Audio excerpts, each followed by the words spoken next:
Hey guys, Tony Edwards here to tell you about a new podcast, Contextual Advisory.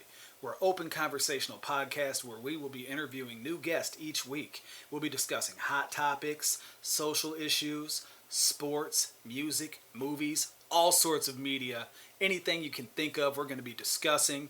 What we focus on is getting different points of view from different people from different backgrounds about all kinds of things. Here's a little preview of what we've got coming up. Podcast. Today we'll be talking about why it's important to support black businesses. What is the most important thing about supporting black owned businesses to you guys? Well, I think the most important thing is you do the research on that business. Well, they say get to know the people behind the product. You know, that's a big thing. Yes, sir. A lot of black families don't have businesses passed on to them. From being more united and getting more research on things too. And it's not necessarily the owner, but it's the people that may employ. That you employ. Hold on, but to be fair, I do feel like we give black owned less patience. Like you go to one black business and then the next one you short looking down leads on come it. from shitty attitude when you go in the joint. Out of us, Because it's our own. that's That's what our it own. is. We expect us to be better because we know That's why what it is. I So feel I think like that's it what boils it back down to customer service. is. Yeah, so Regardless of who owns the place, they are looking for quality, value, and service. Our topic today, we are talking about having two baby mamas. So at the moment, what's keeping her at bay from not putting you on the support? He's still smashing her. That's all.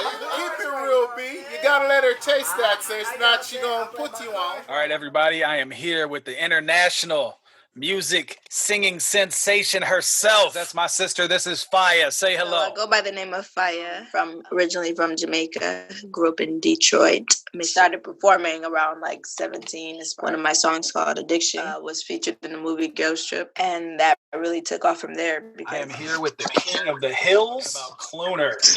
The king of Farmington Hills. No, there's been a lot of musicians from within like 50 miles of Detroit always claim they're from Detroit. A lot of people see that as like humor or comedy, and I like the flex, my insecurities. I like to try to make a viral hit after viral hit. Like interesting titles, like Softest Rapper in the D. I love Taco Bell. I got Corona. One of my first big ones was I Don't Get Pussy. Contextual Advisory out.